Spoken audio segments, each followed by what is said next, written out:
Hello, I'm Dave, and I'm with HaveTravel-Memories Vacations, and I'd like to talk to you today about taking your American-made appliances such as blow dryers, curling irons, cameras, laptops, iPhones, all these things to take overseas, make the trip much more pleasant when you're in a foreign country.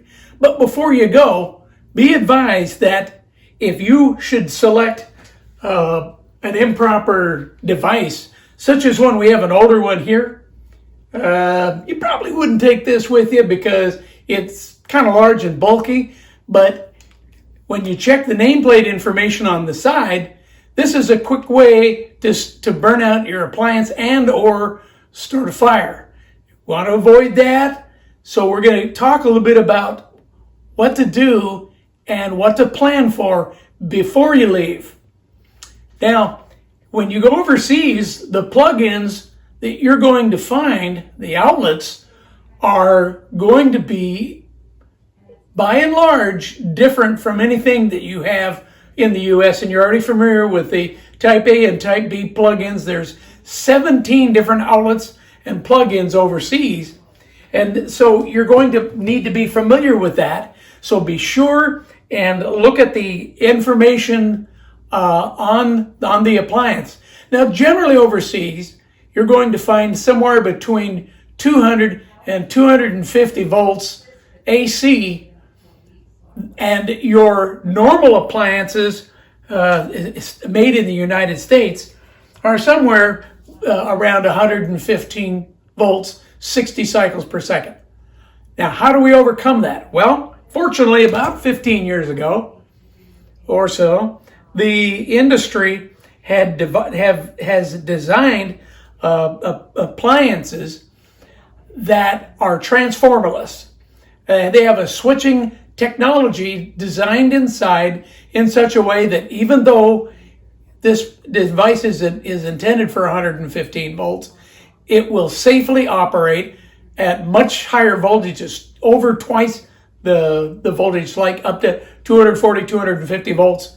The best way to do it is read the nameplate information, for example, on a shaver here. That's also true with the curling irons, the blow dryers, even your Game Boys and electronic appliances.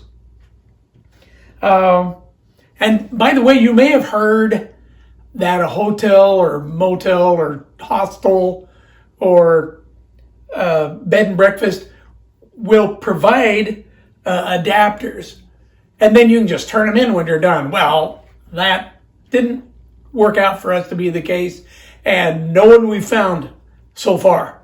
There may be someone somewhere, but in general, you're going to need to bring your own. And when you do, for example, if you go to Europe, Greece, Italy, Turkey, France, you will generally find that you can buy off the market, locally even, little inexpensive devices. This one was about €3 or €4, as I recall, and it fits quite nicely into your smaller appliances, your laptops, that kind of thing. That works well. You can charge things without danger. However, you will not likely be able to charge or operate one of the other heavier devices, such as a curling iron, blow dryers, that kind of thing. They are designed so that you can't plug them in.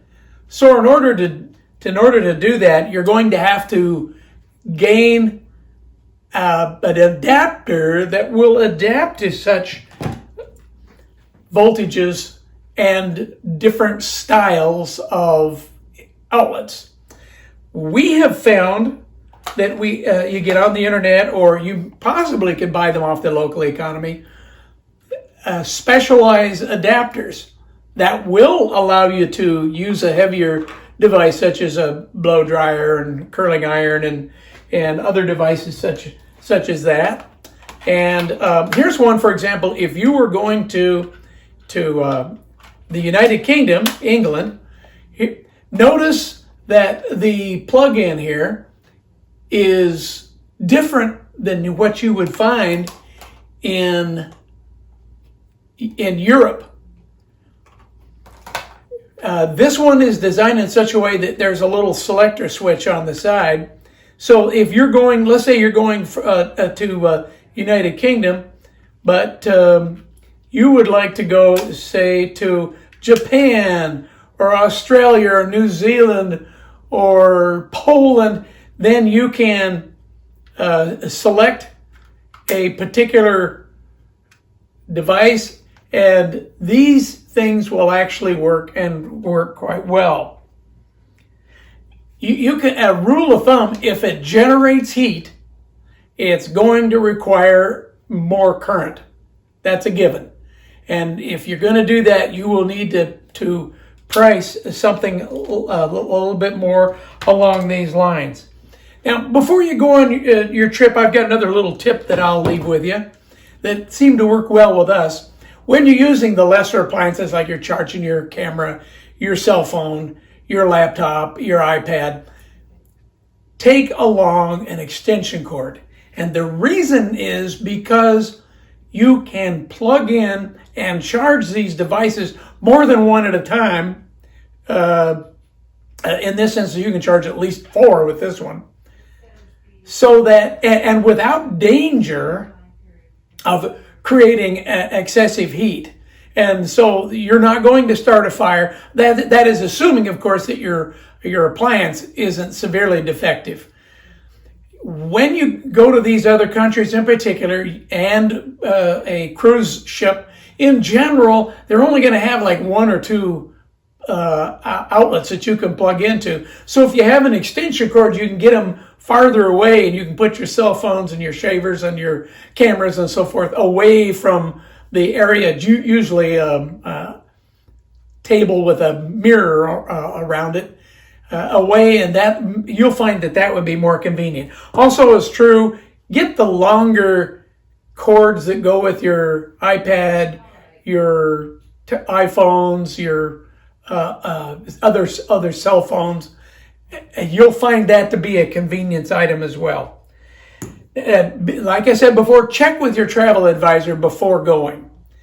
You will have an advocate. You will have someone that has experience, that's probably either been there themselves or sent numerous people there and about. You'll have fewer unpleasant challenges, and you should have a much more enjoyable trip. So having said that, we hope you have a great and a safe time. Bye for now, from all of us at Have Travel Memories Vacations. Thank you very much.